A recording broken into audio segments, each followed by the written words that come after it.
Кыргыз Республикасынын эл артиси Келдек Ниязов. Саламатсызбы? Саламат. Түлкүнү көрдүм, учуп бараткан түлкүнү десем, кана dedi. Бирөө сүйүнгөндөн 9-этаждан кемпирин ыргытып үйткөн. Кожом кулатында спорт сарай. Чындыгында жанагы сарай деген сөздү жакшы коюшканда сарай. Чындыгында сарай болуп калганда. Атан канча жолу алдандың саап. Ой, муну жакшы көрдүң. Алда еттен жеп шарпадан алып отурсаң. Анан каттырдык. 2 жылдык эстрадалык студия ачылды деп. Эстрада деген сөз чыкпайбы жатты. Академия дегендей угулуп атпайбы бизге. 2 чөрүм бар, айкырып ырдаган. Көрдүң бе? Филармония бузулуп агып турган. Анан жана депутаттар мыскыл тамаша коюп ийип аткан ошондо. Жаңырып атам, Панфилов паркы жаңырып атат. Гүлүп атат комиссия, жыгылып калды. Агесте кайдан түштүм? Комиссия актер чыгат деди да. Бойда бар экен, өңдө бар экен. Муну жакшы тарбияласа, комиссияга чоң актер чыгат деди анан.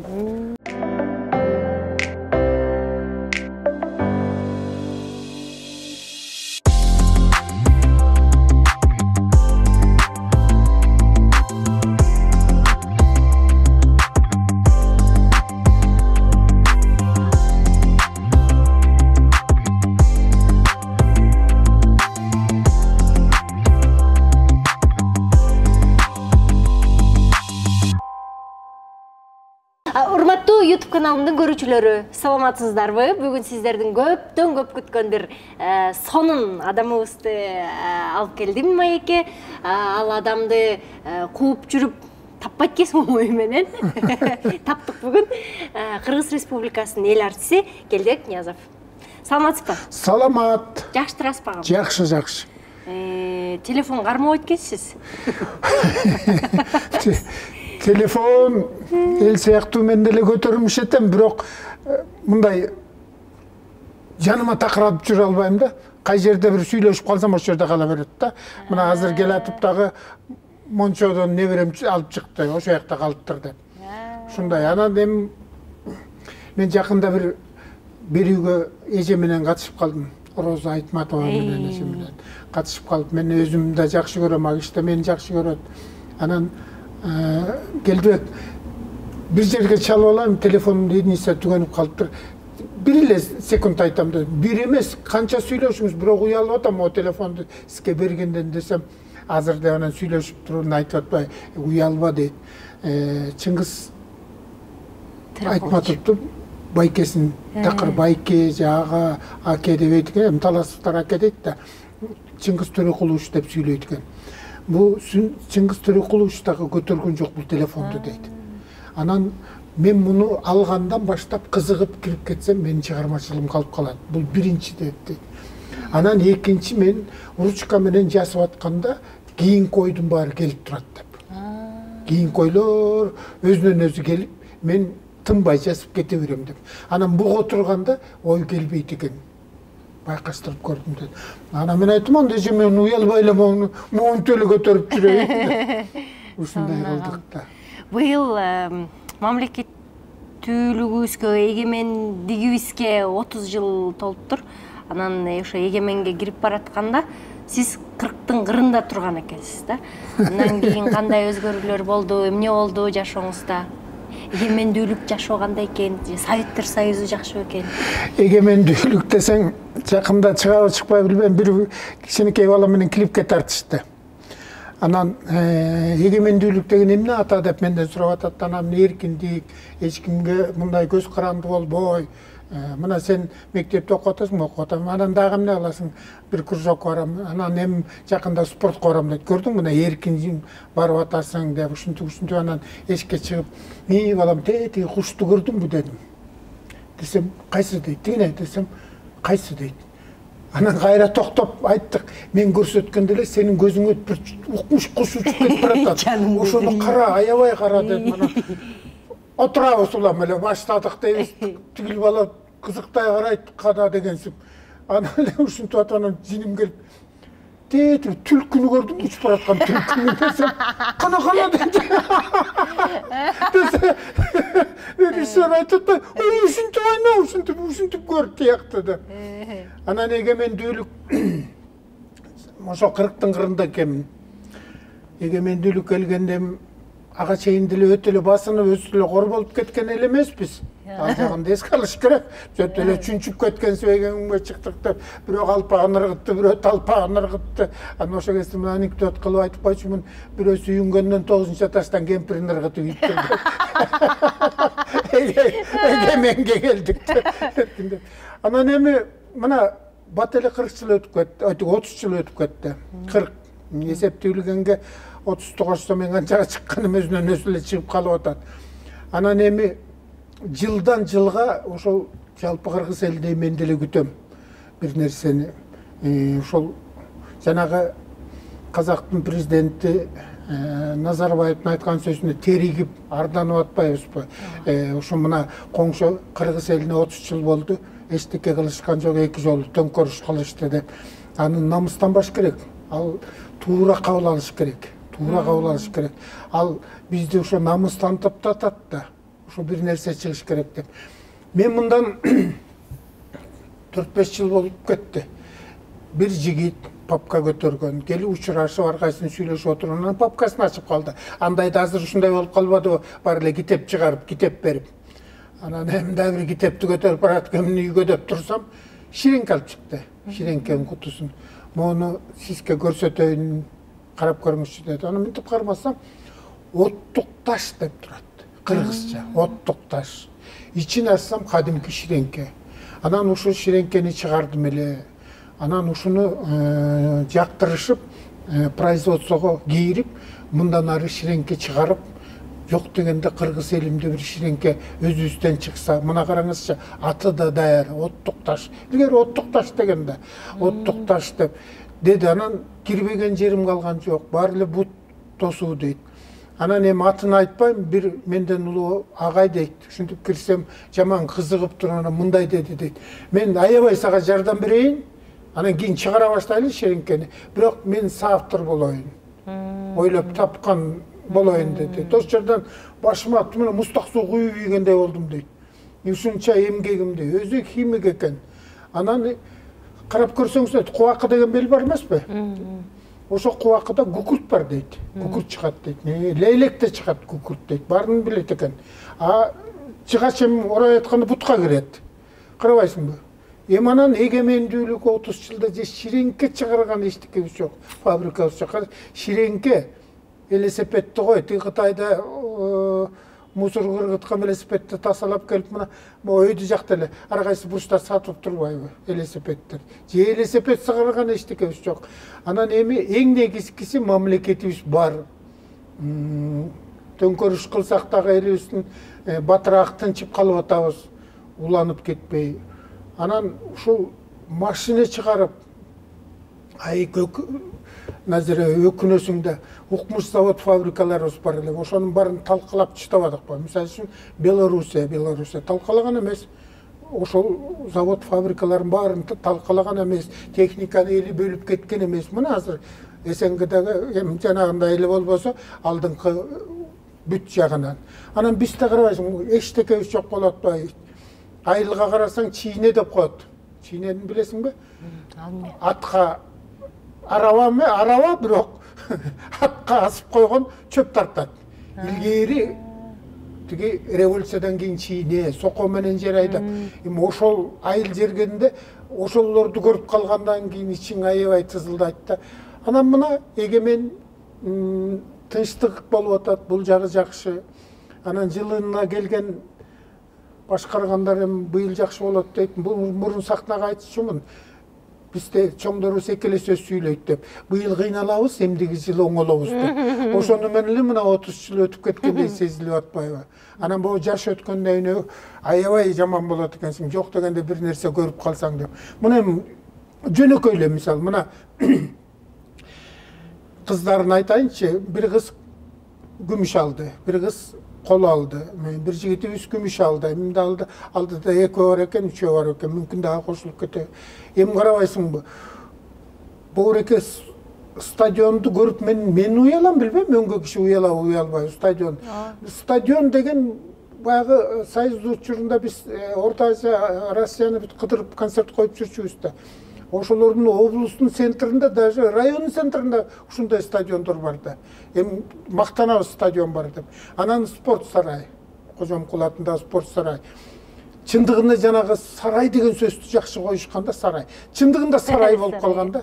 Эртең менен барсаң балча элекчилердин бирдемеси өтүп атат, түштө барсаң бир бурчунда китеп сатып атат, түштөн кийин барсаң мода өтүп атат, анан биягында бильярд ойноп атат, анан шоу концерт болуп.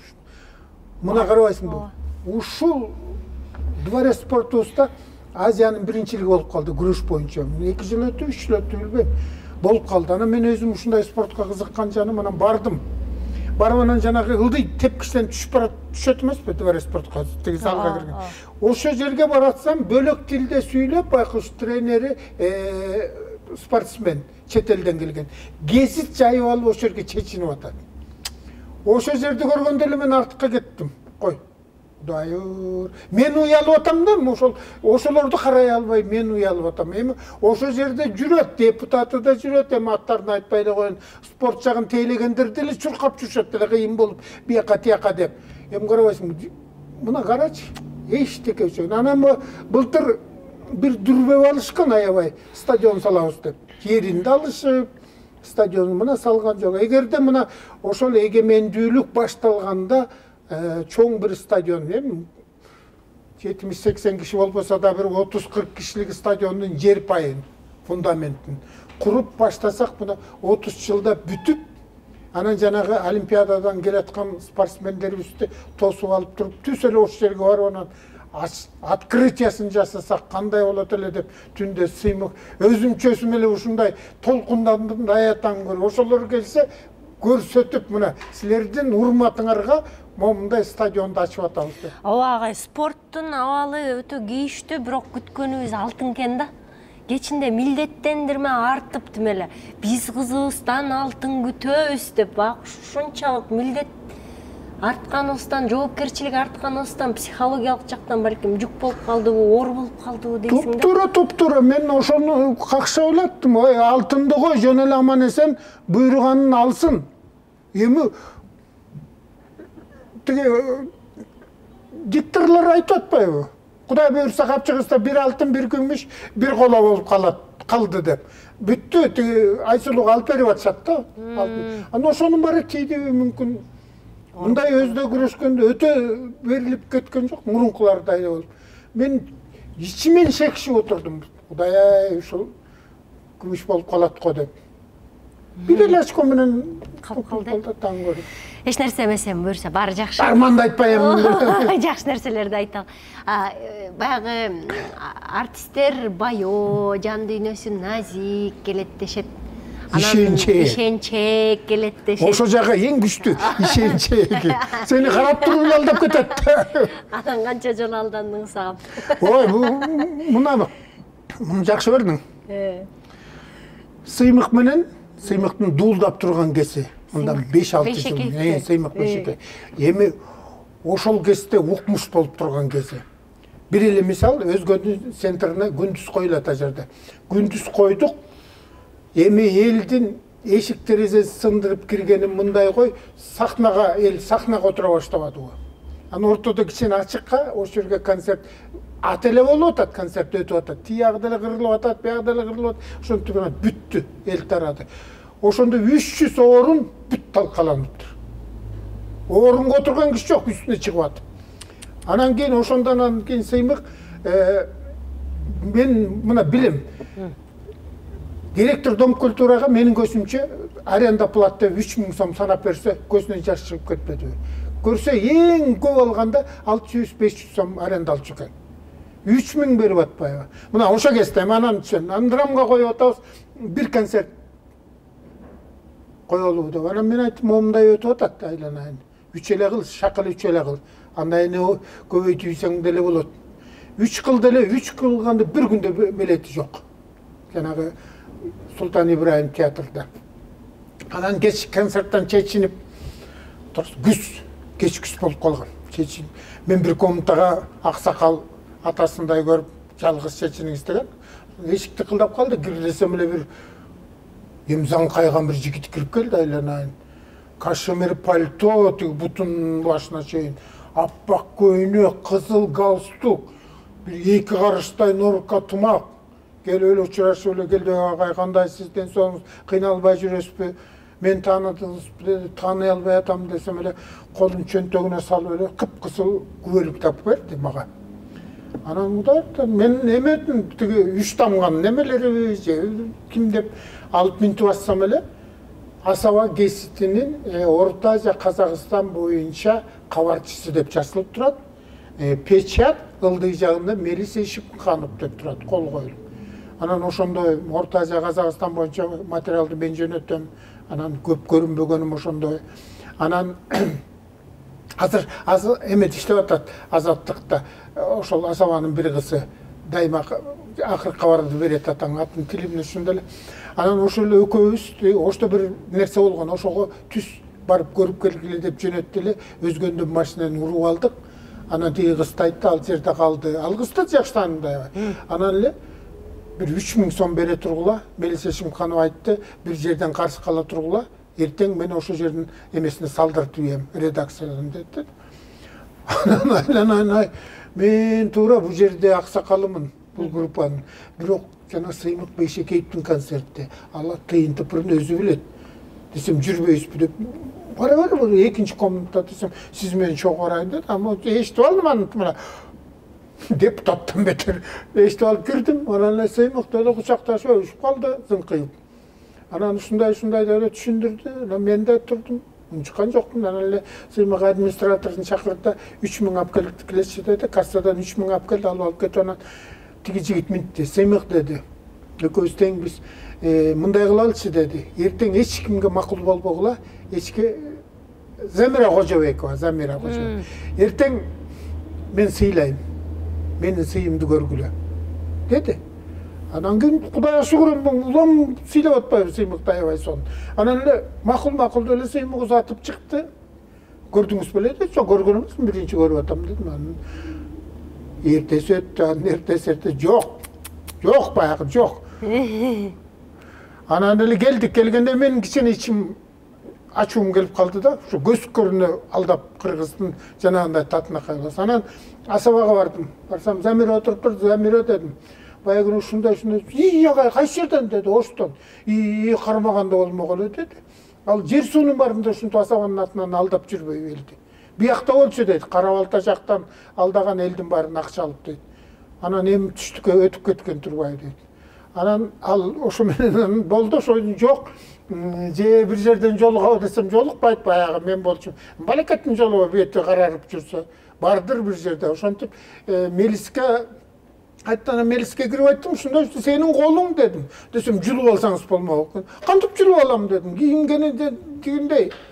Ушинтип бир аферист бала бизди аябай чоң ишканаларга барып айтат экен да. Силер жөнүндө материал бар, мондай эмне кылалы деп ушинтип алдап кете берет экен. Бул эми болду. Андан мурункуларга дейин аксакалдар болуп алданганыбызга. Жанагы Бустровканын бет маңдайында Алмалуу деген айыл бар.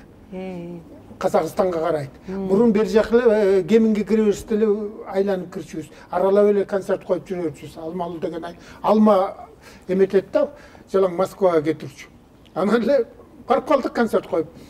Ашырал Айталиев, Токтозун Тыныбеков, Эстебес Турсуналиев, Тууганбай Абдиев, аксакалдар Гүлжан Сейиткулова, Асан Кушаршенов, Нуржамал Табалдиев, Анар Амадиева, бир 20дайбыз, бир пазик автобусмен.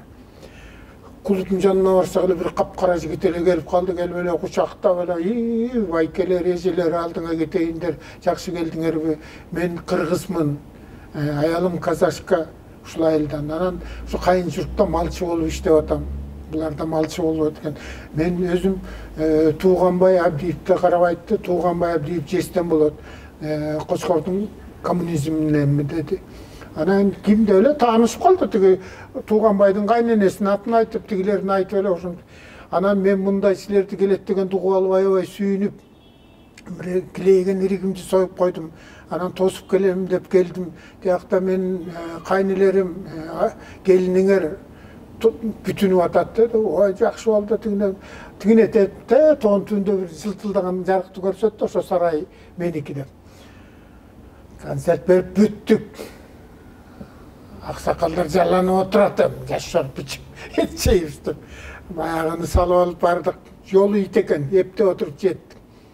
Барсак, эч ким жок, тымтырс, бирок свет күйүп турат, сарай. Аңгыча эле эшик ачылып, аял чыгып тигини башка бир чапты. Экөө чабышып жатып калды. Мен секирип түшүп, экөөбүз барып ажыраштырдык. Анан эле мен айттым аялыма, ушундай десем, коноктобой кара жерге кирсин, 3 күн болгон тиги айылга кетип калып келбей, малдын тууту да башталып атат. Каяктагы конок деп баштабады аялы. Көрсө биз бетине кармап барыптыр да. Анан тигил мылжыңдап аркы сарай жагына айланып кетип калдык. Аял кирип кетти, биз калдык. Кайра келип түштүк. Мен айттым, кино бүттү, эт да жок. Кылдырап келатабыз, бет маңдай бүт, токмок, эмени бар жылтырап көрүнүп атат. Барыбыз кызык болуп эле келатабыз. Келатсак, Асан Кушаршанов күлдүрүп атпайбы? Эстеке, алда эттен жеп шарпадан алып атасың. Анан каткырдык. Каткыргандан кийин. Назира, бу артистте ар жок деген сөз бар. Дайыма колдонулат да, ар жок деп. Кандай болбосо каткырып күлүп. Анан дагы бир укмуш сөз бар, бу калык кийип айткан экен, ошону алмаштырып жүрөт. Токтосун тыныбек кетпеген төкмөнү тарбиялап өстүргөн калык кийип болгондо ошонун үйүнө келген. Анан ошо киши деман талашчу, бул калык атамдын сөзү деп. Артисттин бир көргөнүн ит көрбөйт, бир көргөнүн хан көрбөйт деп айткан сөз чыгабат. Анан мына ошондой болуп атпайбы? Анан тигини жеткирип дагы жаман жол менен. Эми карачы, жүрөгүбүздүн тазалыгын, боорукерлигин эгер ошо кезде эстебес байке Кадыр барып окмуш чоңдорго зубан теттирип ушинтип сарайда койчу түнчүндө биз алдады сит кылат эле да, азап болот. Мейли атасына озуран өз башы менен калсын.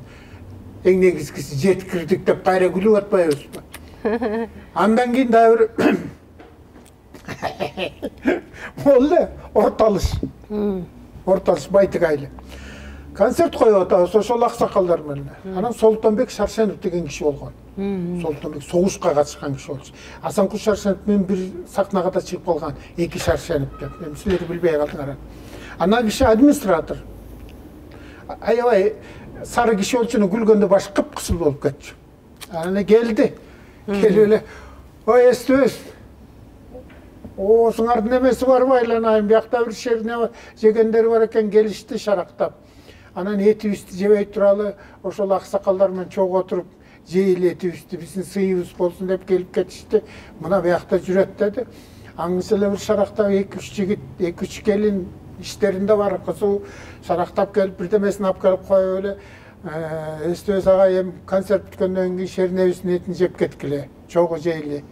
Устаканын жетет, Кудайга шүгүр дешип эле. Анда биз тияк барып концерт көрөлү деп кетишти. Жерге отурабыз, концерттен кийин конок бар деп. Концерт бүттү. Баягы шарактагандардын бирөө да жок. Автобуска келип отурдук.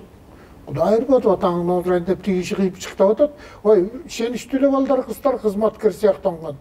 Кудай ырбады, атаңын отурайын. Деп эле турабыз, анан зап кылып тиягын бекитип чыкты. Ой, эмне турасыздар кетпей дейт. Ой, ушундай десе, кайсы жерден экен деди. Ушундай. Ой, аларчадан келаткан масамелер экен, токтоп концерт көрүп кетпеди. 10-15 кириптир деп экен. Кайра келатабыз. Анан эми могул айта турган эми той укмуш бул замандын да бир үлгүсү. Кеминге барып калдык. Кичи Кемин, атын деле айтып берейинчи, Кичи Кемин. Анан биздин концерт уюштурган жигит айтып калды. Менин бир тууган карындашым ошол айылга турмушка чыккан. Анан мен концерт жасаганы барып учурашсам, Куда, кимдер келет деп. Анан сиздерди айтсак, болду, биз күтүп алабыз деди. Анан бияктан угуп алып сүйүнүп барсак эле чын эле күтүнүп атышыптыр. Укмуш дасторкон нумарын жасап койгон. Тигил куда болуп атпайбы тиги жигит? Тигилерге куда болуп атат. Аябай кастарлап куурдак келди, жедик. Анан айттык, эми концертке баралы барыбыз, концертти коелу. Анан кайра келип, анан этти жеп алып кетели. Ушундай сүйлөштүк да, эми этти азыр жеген менен биз жакшы ырдап сүйлөй албай калабыз деп анан макул деп анан тигилер деле кастарлап атасы менен апасы биздин машинага отуруп анан ошентип келдик. Концертти 2,5 саат берчүбүз. 2,5 саат концерт бердик. Аябай дубулдап концерт жакшы. Шарактап келдик. Кирип, баягы дасторконубуз ошо ойдон турат, келип отурдук. Бир киши кирбейт, отурабыз. Анан баягы баланы айттык, чыкчы, эмне болуп атат? Десек чыгып кайра келди. Билбейм эмне болуп атат, урушуп атышат, ыйлап атышат. Өлдүм деп тиги кудабыз, чоң куда жанагы киши ар жакта жүрөт, башым мыкчы, шерменде болдум, өлдүм деп эле. Деди, дагы эле отурабыз, эч ким кирбейт, же чай жок, эчтеке. Анан туруп мен аксакал катар чыктым. Чыксам жактар, ой эмне болду? Десем, ой келдибек агай, шерменде болбодукпу, эмне болду? Бир балабыз тыштап кеткенбиз үйгө, үйдү карап турупту, биз концерт көрүп келели деп.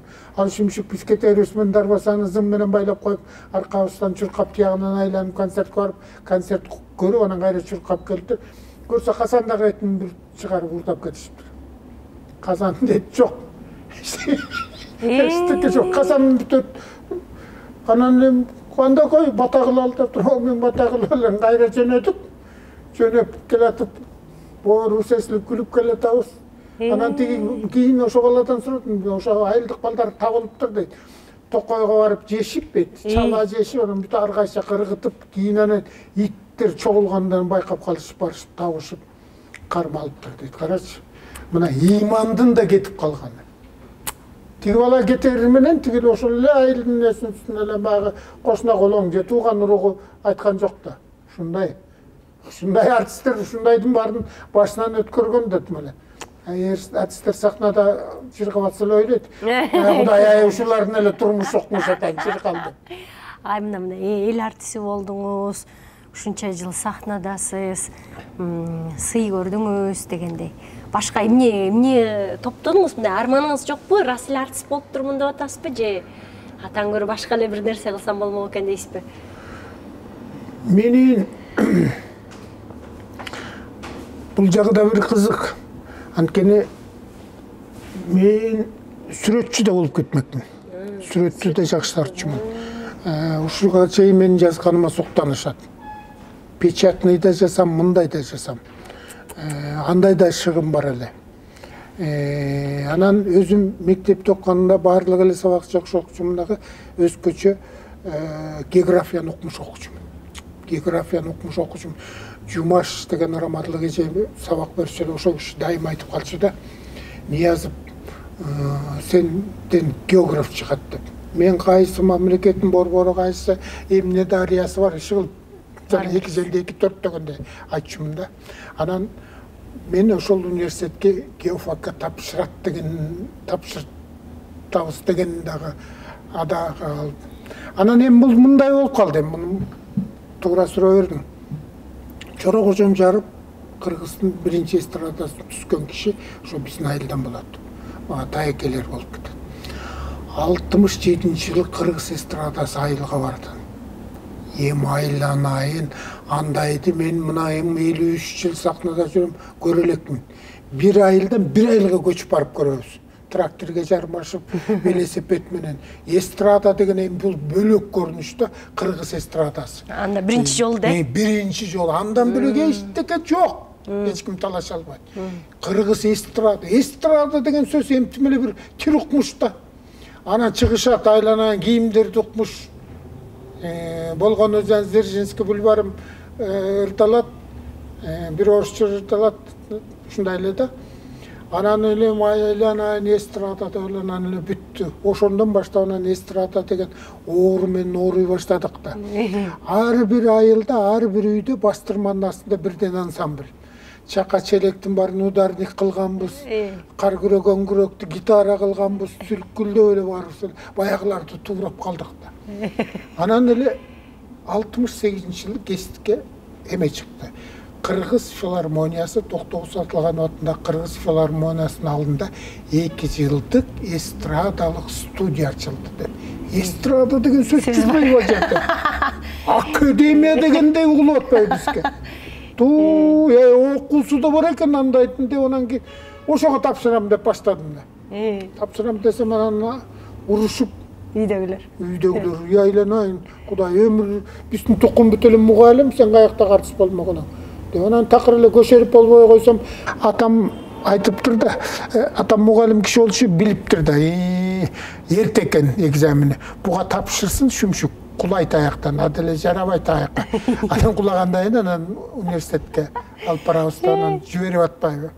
Анан жиберип келип эле ошондон баштап эле өзүм эстрадный ырчы катары болуп атам да. Ырчы 2 чөрүм бар, айкырып ырдаган. Азыр ойлосом уялам атаң. Айкырып ырдайсыз. Эми 69-жыл бул. Клёш деген шым мода. Эми биягы өзүм арык, ипичке капкара карашымым клёш. Бага элеги 1 метр. Панфилов паркында филармония, жанагы ак үй турган жер филармония болчу да. Көрдүңбү? Филармония бузулуп ак үй турган. Анан жанагы депутаттар мыскыл тамаша коюп үйүп аткан ошондон.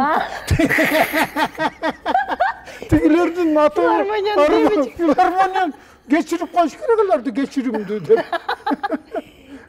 Adam tapşırıp onun dokument tapşırıp nır dep atpayım burga da. Hiç kimdi көңүлүм албайт элем. Эми ошол жерде мен эле болгондой сезилип атат да. Анан кайсыр Калыбек Тагайевди да билбейм, Долоон деле билем. Долоон деп жазып койгон Калыбек Тагайевден. Анан Кара-Балтадан бир жигит бала мындай 17 жашар. Келиптир жанагы Асылбек Рысалиев, жүрөлүчү жүрөгү оорутпай дегендердин авторун чыгарган. Ал аккордеонго тапшырып келиптир. Анан аккордеон кыйк деп, анан мен ырдамыш этим, репетиция кылмыш эттик да, анан башталды. Башталып эле чыгып эле озоңдо ырдап атам, долоондо айкырып, ит менен ушундай чаңырып ырдаса өтөт дегендей болуп атам да. Чаңырып атам, эле Панфилов паркы жаңырып атат. Gülüp atat kamisa, jığılıp kaldı. Böyle gevetege işpirim ırıma. İkinci kuplette aykıra başlağında toktogunda da 2 sabırda pat toktodım. Çığa verdi dirdeyip suyunup kaldım. Birle kupletten ötüp kettim de. Narsiakka barganda bu madaniyat tarmagı şunusу эме да жакшы. Шакалы илинет да. Ким өттү өткөн жок да. Өткөндөрдүн списогі тұрат, мен оқысам жоқмын, шүмшейіп құлап тұрмын. Айқырған бойдан құлап тұрмын жаман. Қомат. Кетіп баратам. Қарабайсың ба, шақылы өтпей қалғандар документіңерді ала берсіңер болады деп тұрат да. Документімді алайын десем, паспортым қалып тұр. Ернис Тұрсыновтың үйінде, атақты Ернис Тұрсыновтың үйіндемін. Эртең мына киши батасын берип сен өткөндө. Ада өзүнчө тарых. Анан Эрнис байке, анан кулап калып, анан кетип барсам эле бирөөсү чуркап калды. Сени чакырып атат деп эле. Үмүттөнүп кетпейсиз. Кайра эмне болуп кетти деп, эми орусчадан өлбүз да. Кайра бурулсам, комиссиянын бияк четинде бир аксакал киши монти отурганда, башы устара менен алдырган тасырай, анан көзүнүн асты монундай капкара болгондон. Ошо киши экен тамеки тартып туруптур. Анан жанына бардым, барып турсам эле, каяктан келдиң деди, нарындан. Нарынын каягынан, куланактыгынан. Атаңдын оозу курай. Жана куланактын адырында койгой таргандай айкырасың деди. Ырдын балекетин аласыңбы деди. Жиним келе баштады. Кулаганым аз келген сөйүм тил уганбы деп. Турсам эле, этюд билесиңби деди. Каякты этюд? Дагы мен айттым, билбейм деп турсам эле, тамсыл билесиңби деди. Ана мектепте бир жалбырак деген тамсыл окучумун, Майрам сайын эле ошону мага айттыра берчи. Билем деп эле айта баштасам, ой, кое тур деди. 2 күндөн кийин экзамен болот. Көркөм сөз окугандардын, актерлордун. Анан сен ошого тапшыр. Bir monolog жаттап кел. Каякта турасың деди. Эрнис Турсунов. Эрнис Турсуновдун үйүндө турсаң, Эрнис билет. Айт, kulap kaldım. Monolog jattap keldi dedi. Şemşiye yönen bardım. Ne oldu dedi, kulap kaldım şunday. Anam bir kişi şunday monolog jattap keldi dedi. Nazır dedi. Жазушылардың бүтілі кітепті. Bir қара кітепті алып шығып, барақтап. Неге оша кезде Ердеспай көзіншілі күлкісі келіп отады да, барақтап отады, бүлкілдеп күлкісі келіп отады. Мауны жатты деді. Мауны жатты, қандай айтасың, мен өзім ертең менен көрсетіп берем деді.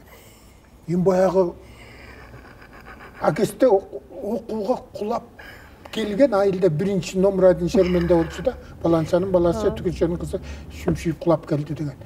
Ошону да естеп, ептеп оқып қалсам екен де, анан жаттадым. Тилим келбейді. Тилим көп сөздеріне тилим келбейді. Орысша екен? Жоқ, қырғызша эле, бирок тилимде.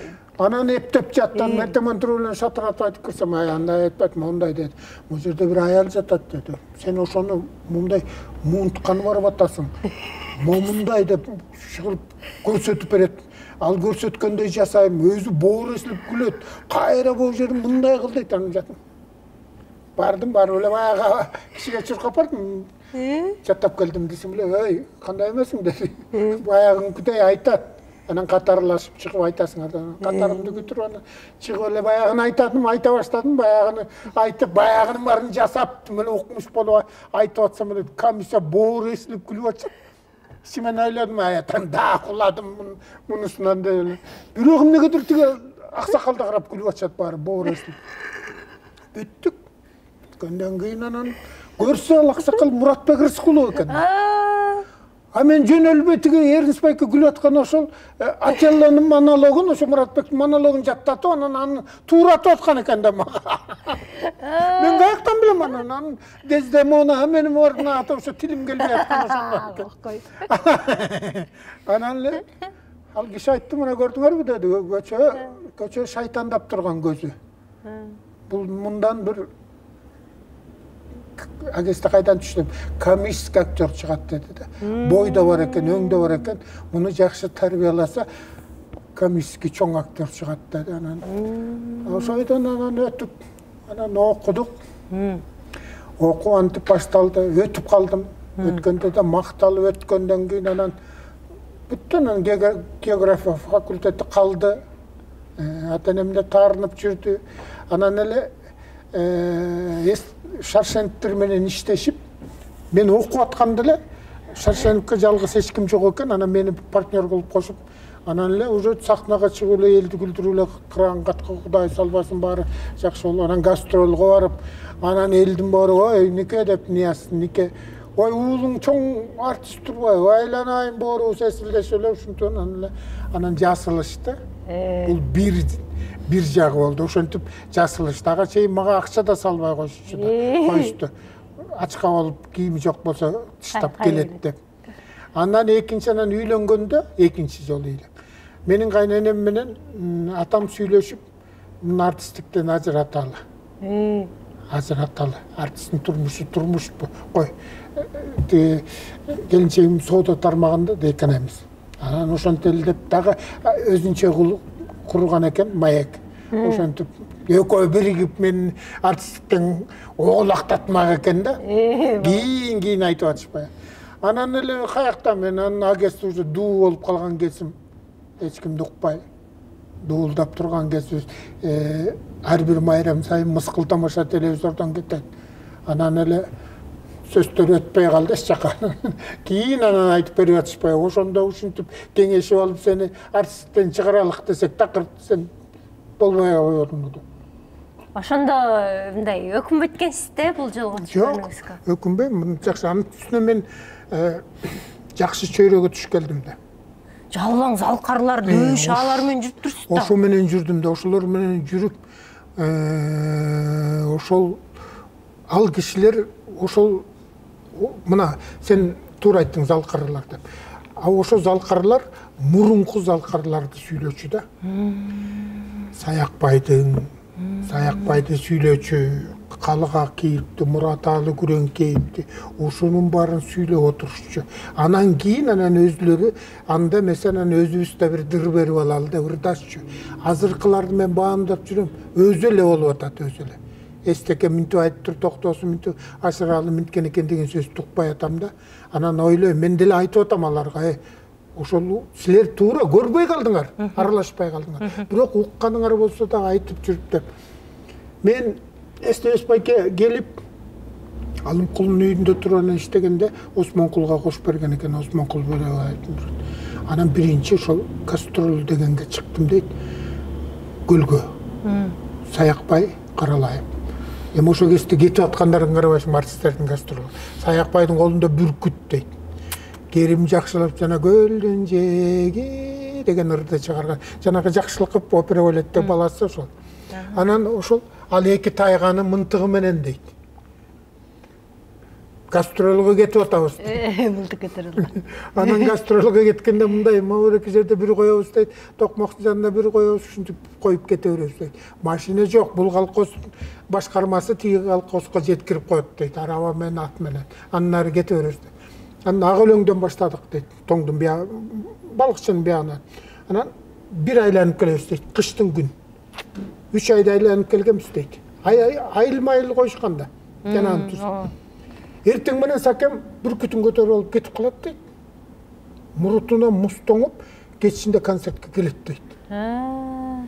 Кечке ошо талаада жүрөт дейт, ал бүркүт салып жалаң. Келет дейт, анан эми элди карачы ошо кездегине. Мына ушуну назар угуп турсаң, акыркы номер Манас менен бүтөт дейт. Баягы комуш черткен ырдаганы ырдап кете берет дейт. Анда үйдө эле да мейманкана жок. Кете берет, Саякбай калат дейт тиги жерде. Анан бир топтон кийин келет дейт, күйрөнүп. Бүттү атаң, концерт бүттү деп. Көрсө ошол эл берилип, Каныкейдин, мисалын Каныкейдин Тайторун чапкан жерин айтып атса, качан Тайтору чыгат деп эл берилип кирип кеткен дедим эле. Окуяга кирип кеткен ошо. Кино көргөндө, баласы дагы, чоңу дагы бүт кирип кеткенде. Карачы. Анан кийин Саякбайдын манасчылык эмесин ушундан эле түшүнгүлө дейт. Баягы бөлөк варианттарын айтчу экен, өзүбүзчө отурганда кечинде отурушта Каныкейдин Тайторун чапкан жерин айтат дейт. Анан баягы артисттер чарчаганыбыз, жөө басканыбыз, уйкубуз келе баштаганда, уйкуңар келип тур, болду эми жаткыла. Мен да токтотойн. Деп анан эң күчүүсү мен болгондон кийин Эстебесбайга айтат. Мен айтат дейт. Эстен деп, эстен дешкен. Эстен, кайсы жерге токтодум, ошону эртең эскерт мага деп. Ушинтип анан 3 ай көлдө айланып келгисе Тайтор чыкпай калбады дейт. Мына Саякбайдын манасчылык жанагы эмесин, баягы орусча айтканда багажынын күчтүүсү, фантазиясынын күчтүүсү. Мен аралашып иштеп калдым. Ашыралы Айталиев Каракул ботомду ырдайт. Каракул ботомду. Азыр эч ким жок. Өлө агышы менен кошо кетти. Ушул Каракул ботомду айтып атканда зал 500 киши болсо 500 киши 300 киши ыйлап отурчу. Ыйлап. Ошону ырдап аткан Ашырал өзү ыйлачу аягында. Ыйлап атып ырдачу. Тиги баласын атып алганда. Анан ошентип ыйлап, өзү да кошо ыйлап атса, жана Шаршенттен Куудул Эстебесбайга айтып атпайбы? Эстебес, ушу Каракулду тиги мерген чатасы атпайлы ушу Ашыралы өзү аткан болуш керек. Элестетип атпайбы дейт, баланын кыйналып өлүп атканын көрүп деп.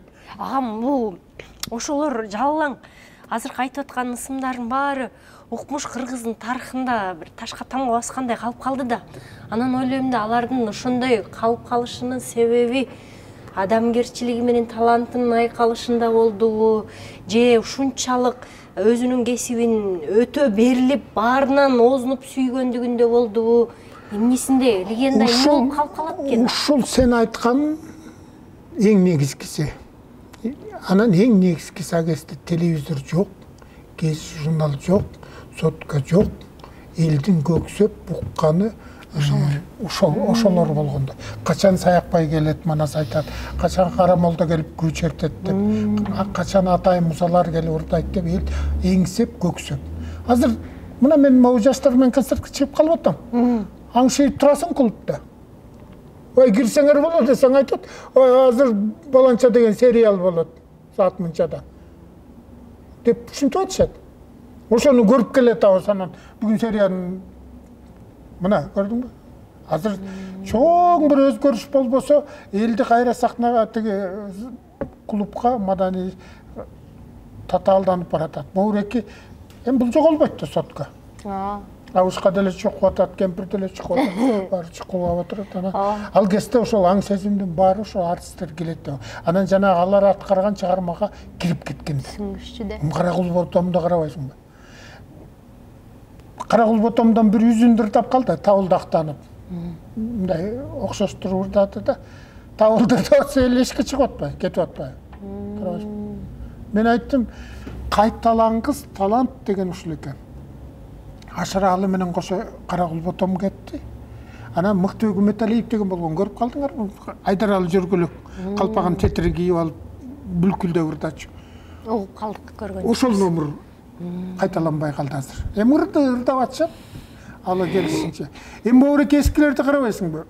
Ошолордон уккан. Олимпиадага чогултат да буларды, бүт таланттардын баары. Эң аксакалы Мураталы Күрөңкеев Кеминден келет.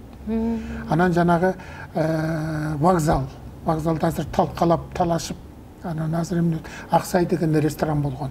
Бияк капталында Аксай деген ресторан, анан домду кандеп да коюшчу гостиница. Анан ошол жерге жаткырышат экен да. Анан Мураталы бүт тияктан калык келет, Мускалды, Шылып Атай, баары Муса, Кыргызстан боюнча тиги түштүктөн Саид келет, баары келип, таанышып, баары залкарлар карабайсың. Олимпиадага чогултат да, анан ошондон алып калып, анан кийин филармония, бул 36-жылдарда. Анан эме кылат. Свет самсалап бир лампочка күйүп турат. Анан Мураталы айтат экен, айланайындар жата бергиле, мен кылгыяктын кылын жаңыртып албасам, эртең комиссия көргөндө уят болуп калам деп карачы. Ал эми Моуреки менин шипалагыман кичинечке да тиги эме кылгыяктын кылы. А кылгыяктын кылы айгырдын куйругунан болот. Бээден болбойт. Анан аны санайт, айлана бир 300 үчтөкпү ушундай. Кылды санап атпайбы. Анан баары момунтип санап алып туруп, анан эме кылып туруп тагат да. Машакат да. Анан ошентет, жата бергиле мен, анан баары жатышат. Эртең менен эле таңга маал бир терин сасыгы жыттанып, күйүк жыттаныша тура калышса, Мураталы Күрөңкеев бүтүп, анан тиги лампочканы үйлөп турду бар. Көргөн эмес да, светти көргөн эмес. Отургучка чыгып алып үйлөп тур. Өчпөйт. Анан Кудай ырды деп анан кийин могу балдар дагы уят болуп калган деп анан маасысын кийгизип анан бойлап койгон. Лампочка шуну маасынын капталы тешилип анан булгаары күйүп аткан экен да, карабайсыңбы? Караңгылыкты карабайсыңбы? Караңгылык. Накта нукра таланттар да. Анан ошону айтып эле боорлор эслеп өрчү. Басы эгиз кондур. Баласы менен чогуу иштешип калдык да, Толтой Мураталиев менен чогуу иштешип калдык. Анан эле сенин атаң мындай киши болчу, сенин атаң тигиндей киши болчу деп. Анан Моуреки Шекербек Шеркулов деген болгон таластан, чоң комузчу. Жаңырларын ырдап жүрүшпөй таласымды. Эми бул киши чоң комузчу, төкмө, обончу, анан куудулда болгон экен да. Ошол киши алып барчу экен илгери концерттерди купшуңдап. Теге Жумамедин Шералиев нарындан барып учураш. Илгери бир ынтымакта бар экен. Кайсы чоң артист пенсияга чыгып, жаш улгайып калып айылында болсо, гастролго барганда түз эле ошонун үйүнө барчубуз учурашканы. Шарактап. А киши да күтүнүп турчу да, баланчалар келет экен, алар мага кайрылмайынча келбейт дегенсип. Таласка барсак Шекербек Шеркуловду алып алчубуз. 10 күн чогуу жүрүп, анан кетерде сыйыбызды көрсөтүп калып. Анан ошол Жумамедин Шералиев учурашып барып, анан кийин эстебес байка айтып калды да. Ой, Жумаке, баягы Шекербек бос үйдүн аркасында ырдатканда өзүңүз айтып бериңизчи, мен балдарга айтып берип эле күлдүрүп жүрөм десе, анан өзү аябай күлкүчү киши экен, күлгөндө да кыт деп күлөт экен Жумамедин Шералиев. Анан атаңдын оозурайын шүмшүк деп коет тиги. Тең экен да. Кылбаганы жок да дейт, чаткалда жүрөбүз дейт. Анан уус кымыз ичкем дейт. Өзүм кумус менен чоңойгон жаным ууз кумус ичип, анан төрдө бүт аксакалдар жатат да дейт, боз үйдө. Эшкечке эми концерт коебуз. Төшкө элдин баары келип атат дейт, малчылары, саанчылары отуруп. Анан бер жака флягты коюп, тиги сүт куйган флягты коюп, анын үстүнө бир олпок коюп отургуч. Анан ошондон элди карап ырдап концерт бересиңер деп. Анан мен кире беришке кирип, бир колумда комусум дейт байкуш киши, бир колумда гармошкам дейт, эки балдагым дейт, калдайган ачким дейт. Анан эле бирден куржунубуз бар дейт. Азыр эме көтөрүп калбадык, куржун. Ошондо кийим кечебиз, самын сумунубуз дейт. Анан куржунумду коюп, улагага эле номурум келгиче деп кыйшайып жатып тарсуктап калып турмун дейт. Анан Шекербек кирип келип эле, атаң номурамы чолок уктап атабы? Азыр мен мунун уйкусун көрсөтөйүн дептир. Азыр мени ойготуп эле жетелеп кетем, унчукпагыла дептир. Анан эле баары ойгонуп, Шекербек Серкулов ошондой окуялар көп жасачу экен. Анан келип эле бутка тээп турду. Тур. Уктаганы келдиң беле? Жакта турбайбы, мен айтып коюп сени күтүп атам. Элдин баары кол чаап күтүп атат деп. Байкуш, тура калдым дейт, көзүм жушалап эле, көзүм ачылбайт дейт эле. Ачкымды кыйшалап, таарынан эптеп жетелеп эле тиги жөнөдү дейт, комусумдан. Анан эле барып эле отургузду дейт, отурдум дейт. Анан кайсыны десем, созулмаң ырдай бер, ошо созулманы айтып койдум дейт. Чертип эле созулманы ырдап атсам эле, элдин күлкүсү эмнегедир аркама нугулуп атат. Көрсө, тиги флягты көтөрүп барып, боз үйдүн аркасына отуруп коюп туруп, Жумабүндүн жөн эле талагырдап. Карачы, илгеркилердин тамашасы. Талагырдап атыптырмын дейт. Созулманы бир күплеп туруп, өзүмө келип көзүмдү ачсам эл жок дейт. Анан кайра жетелеп. Эми Бобуреке, мен аягын көрүп калбадым да. Аягында 3 ай, 2 ай, 1,5 ай жүргөн гастролду көрүп калдым да. Атыгилер байкуштар почти 1 жылдап жүргөндө, жөө жалаңдап. Анан кийин ошо кезден эме кылышат да. Бири-бирин жанагындай тамашалашат, ойношот, күлүшөт. А жана Калыга кийип, Осмонкул Бөлөбалаев, алар төрдө отуруп, ошол боордулар эсилчү экен да. Тигилердин кылган кылыгына. Токтогулдун башынан нарын суусун кечип, эме тартылып калган убакта, суу тартылып калган. Анан аркабыз көтүп атабыз, 3-4 көтүп атабыз деп. Анан Абдырашид Бердибаев деген киши болгон, китептери бар. 6 жашынан бери көз азиз болуп калган киши экен. Анан өзү чоң киши, мен көрүп калдым. Ойбурлуу киши болчу. Анан Абдырашид Бердибаевди эстеп калсаң, ырлары бар. Сонун ырлары бар. Мыскалды ырдайт, бар. Анан суу кечип аткандан баягы эле Шекербек тең туш. Анан айтат экенде, сени жетелеп отурганда мен тайгаланып жыгылып кетсем, экөөсүң сууга коелебиз. Сен мени көтөрөсүң. Мен минейин сага үстүңө. 2 куржунду алайын, 2 комузду алайын. Сен кечип десе, кел отур дейт, отуруп анан болсо, жепсең эле экен, кечип өтүп кетем дейт экен. Анан Шекербек дейт экен, Шекербек шумшук. Кечип кетип баратканда оң кулакка акырын чаап кой. Оң жакка кетем. Сол кулакка чаап кой, сол жакка кетем. Чаппасаң, демек түз кетип баратам деп кетем. Дейт экен. Баягы биринчи өткөн аксакалдар тиги жээкте дамбалдарын көтөрүнүп алып турат. Бер жакта артисттер анан тигил баары күтүп атат да. Шекербек Кудайырга бир нерсе жасайт деп. Антиги чокчоюп минип алып тигишине кетип барат, анан так суунун ортосуна оң кулакка чаап коюп тур. Бияка да. Чаап 3 жол айланып атат суунун ортосунда тигини. Тиягы күлүп, биягы күлүп, суунун шарында угулбайт. Десе карачы, эми ошол азиз кишинин баамынын күчтүүсүн. Мынтип коет дейт. Шүмшүк, бир эле жерде айланып атасың, Бобуреке урчук ташты 3 жолу бастым дептир. Карачы, басып бараткан таштардын баарын баамдап. Ушундай күлкүлүү окуялар менен жүрүшчү экен да. Агам азыр жалаң ошол мындай агам, агаларыбызды, аталарыбызды, ушу кыргыздын тарыхында калган мындай эркек аттуулардын баарын эстеп атабыз, бирок аялдар дайыма көмүскөдө калат да. Ооба, ушу Татуу эже, же болбосо Бебисара эже аларды деле баамдап байкап чогуу журулушуп калган. Эми мындай туура айтасың Назира. Мауреке анда мен эмеде иштеп калгам, Кыргыз эстрадасында. Кыргыз эстрадасында иштеп, эстрадага кайра ошол эме мама аткарылып, эстрадага кайра иштеп, кайра болбой анан Шаршеновке кайра алып барышпады. Ушундай болду менде дагы. Баягы эмем кетти. Анан эми азыр ошол жаштык kesимди, келе соо чалыш kesимди азыр эстеп, бул эстрадаларды көрүп отуруп, эстейм, ошол мендей болуп жүрүшөт булар дагы деп. Анткени күнүмдүк экенин билген эмесмин. Түбөлүк эле ушу ле деп эле бийлеп өтүп кетет экенбиз деп. А бул эстрадалык өнөр, бул аз эле санда, жашоосу аз эле санда. Анан Чороодо иштеп жүрөм, жанагы Туңгуш театры бар эмеспи? Ошол филармония болчу. Туңгуш театры филармония, аны кышкы деп койчу, зимний. А летнийбиз жанагы Ак үйдүн асты. Экөөнүн ортосунда эле жүрчүбүз. Басып эле. Жанагы Россия кинотеатры жанында пельмен бар болчу, анын пельмен жеп алып, бир стакан вин ичип алып эле ошол артисттер ошол жерде эле басып жүрчүбүз. Тияка кетип баратканыбыз, бери жактан келатканыбыз топтошуп. Анан оркестр бүткөндөн биз эстрада. Анан Сирияга, Кыргыз эстрадасы Сирияга барат деп 72 же 73. Анан даярданып атышат. Эже бийлейт.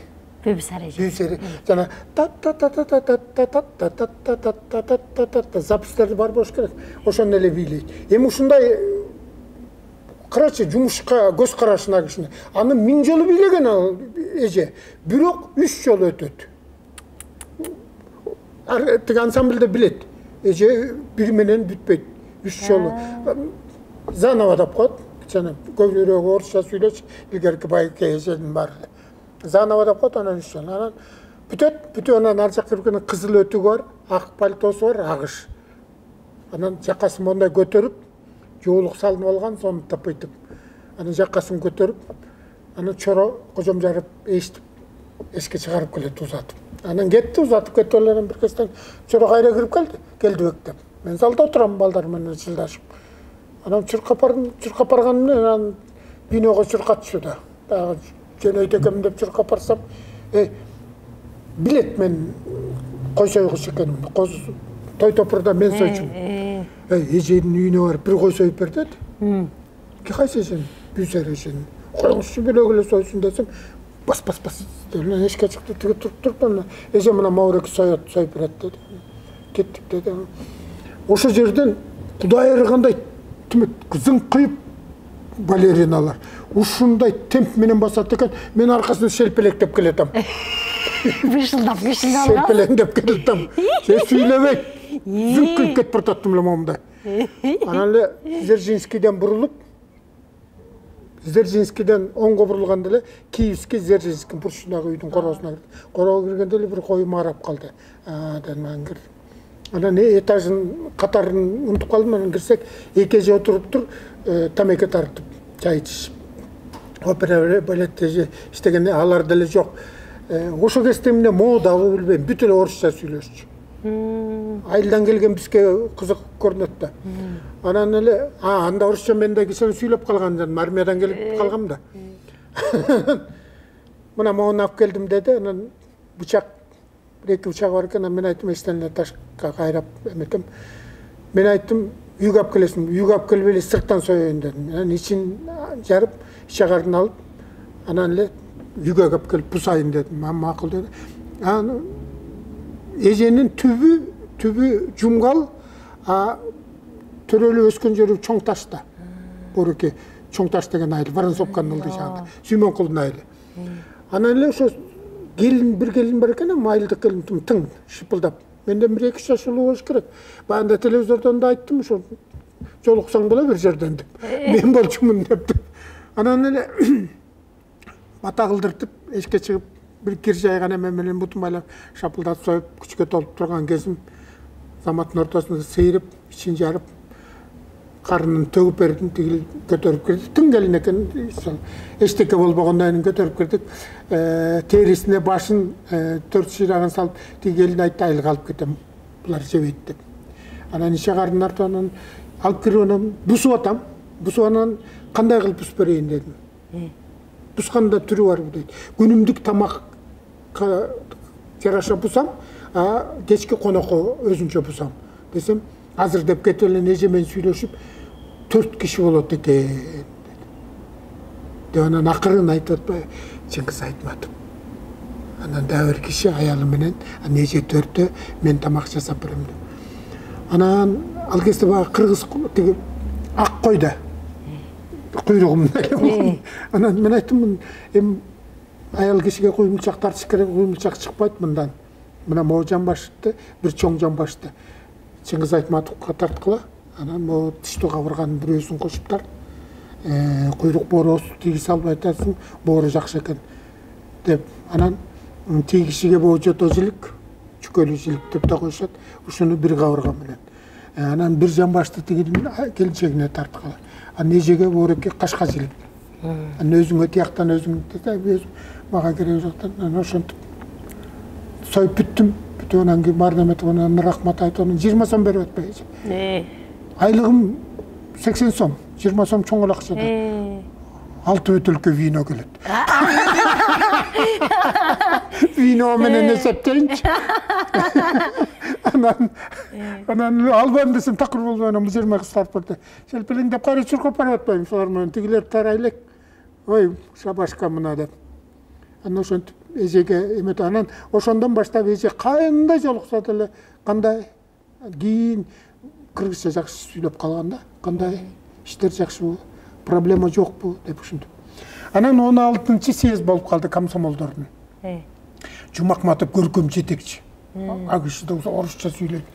Моорик опера балетте Попов деген болгар бар болчу. Болгар башкы режиссер, болгарин өзү. Анан күндүз баягы съездде отурушат, комсомолдор, жалаң комсомолдор. Комсомолдорду билесиң, саанчы, койчу, талаада иштеген, пахтада иштеген, тамекиде иштеген. Капкара болуп отурушат байкуштар. Сыйлык тапшыруу болду. 3 метр тукаба, термос, чай, индийский чай. Ушуларды алып, баары кучактап концерт көрүп отурушат. Опера болот. Анан орусчасын Таттуу эже алып барат, кыргызчасын мен алып барып атам. Опера болот. Анан эле баягы эмеге Жумакматов күндүрүп сагылат. Анан эле ошол жерден башталганда Попов Болгариядан келген эме, Европада мындай экен да. Бир номер калганда, на этом наш концерт заканчивается. Биздин концерт ушу менен бүттү деп айтып коет экен Европада. Көрүүчүлөр билет экен. Ал номердан кийин бөлөк номер жок, анан культурный тарап кетет экен. Анан биз айттык бир номер калганда ушинтип айтасыңар да. Анан биз эмне Таттуу эжебизге көз макул болгон. Башталды концерт. Аябай сонун болуп атат. Залды карасаң бооруң ооруйт, баягынын баары тукабасын кучактап деле уктап отурат, самоорун кармап деле уктап отурат комсомолдор. Анан баягы жерине келгенде жанагын айтып чыктасак эле таправел тарап кетпеди. Кокой. Аягында чоң номер, хордайт, бийлейт, Жумакматов дирижирует этет. Ведущий ко мне деле бакырып сөгүнүп келет Жумакматов. Мен чуркап кирип кийимимди алып качып кетип калдым. Таттуу эже калды, Таттуу эже улуттук кийим чоморчу. Эми ошол кезде эже экөөбүздү бир чечингенге чакырып, бир комната берип берди. Анан эми ошо эженин сулуулугу бир комната берип, мен уялып атпайбы. Мен бөлөк бүтөт эле хорсор менен чечинем десем, жок, алып баруучу деген ошо бир болот. Бири-бириңерге сүйлөшүп турасыңар да. Анан бардым, июль айы. Ысык. Барып тыкылдасам, кир деди. Эженин үйүнү да бир укмуш чыкты да, тим эле укмуш. Кирди. Кирип эле ушул жерден дал болуп, жаман сумкам колуман түшүп, жыгылып кала баштадым да. Терезени ачып коюп, эже ич көйнөкчөн отуруптур. Ысык да. Ич көйнөкчөн отуруптур, мага мойну бир 2 карыштай сезилди. 2 карыштай жанагы ак куу дегендей. Ай, сен минтип отурсаң артист боло албайсың. Кир, мындан да жаман жерде чечинесиң. Ар жакка карап, мен сени эле карап турмак болом деп кыткылыктап күлүп атпайбы. Мен сымымды кие албай атам, титреп, калтырап. Анан ошол дайыма айтам, бир карыштай көр. Аппак эле ич көйнөкчөн отуруп, ысыкта терезени ачып отуруптур. Анан ошентип алып качып кеттим, жанагынтип качып кеттим да мен. 2 күндөн кийин филармония менен драманын ортосу жакын эле да паркта. Анан жумуштан чыгып келсем эже келатыр, сарактап 2-3 менен. Каткырышып учурашып, ойбай эмне качып кеттиң дейт. Тиги сөгүнүп келаткан. Экөөбүз күнөө элебиз. Тиги Попов экөө мушташып аткан дейт. Мен айттым дейт, мына могул айткан, анан ошону аткардык биз. Деп. Анан тигил Европаңды деп тиги сөгүп мушташып жатып калды. Бир номер ошончо 10 күн даярдаган номер аткарылбай, тигилер комсомолдор укпай кетип калып атпайбы? Шаракта эшикке чыгып. Байкуштар кымысын сүтүн эстеңден жайдоосун эстеген эмелер. Ушундай да ошол эки эженибиздин. Анан Бурулчага Кишова деген эже менен мына ушул жакта турчу чогуу иштешип көрүп калдым. Бул кишини да баалабай, эстебей атышат, анткени атактуу Бектемир Игинчиевдин байбичеси болгон.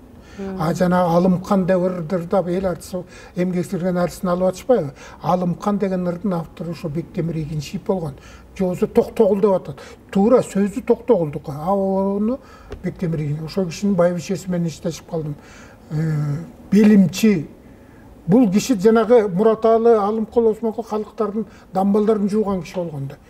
Кичинекей кыз кезде ошолор менен иштеп, чапанын кийип тигилер тиякта турчу дейт, аксакалдар тияка барып отуруп күлүп каткырышып, мен бер жакта болгону бир дамбал көйнөктөрү бар дейт. Ошону жууп, битин сыгып, ысык таш менен биттерин өлтүрүп, таштарга жайып, кургатып, анан бүктөп коюп, анан өзүм кетчүмүн дейт ары.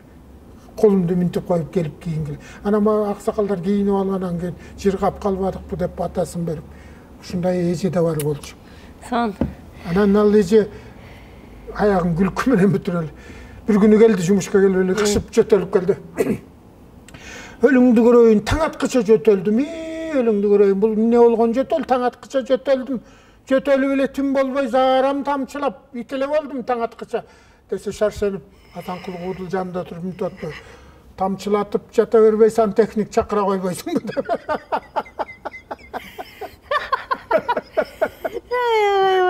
Ой, өлүңдү көрөйүн деп качты.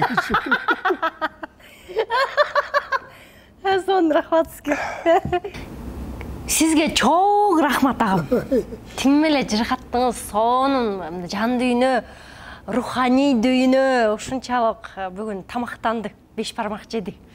Мен муну көргөн күйөрмандар дагы ушундай 5 бармак жеп жыргап калды ош керек кылгырып. Азыр физикалык жан дүйнө, физикалык дүйнө эле эмес, мындай руханий жан дүйнөбүз азыр аябай ачка жарды болуп турган кезде мындай сиздин сөздөрүңүз, мындай улуулардын баскан издери бизге абдан мындай чөлгө суу тамчылаткан менен барабар дагы. Ошон үчүн ашык болгонубуз, сизди издегенибиз ошондон азыр сөздөрүңүздөрдү жазып тарыхка калтырып калалы деп атабыз дагы. 70 жашка мына кирип баратасыз күзгө. Ан 70ке чыккандан кийин дагы чакырым. Кандай экен 70 жаш деп. Агам. Сон болду. Урматтуу YouTube каналымдын көрүүчүлөрү, бүгүн сиздердин суранычыңарды аткардык. Келдик агам менен ушунчалык сонун керемет сөздөр болду. Комментарийге силердин ой божомолдоруңардын баарын күтөбүз. Ал эми каналыбызга катталып койгонду да унутпаңыздар. Кайрадан көрүшкөнчө сак саламатта аман туруңуздар.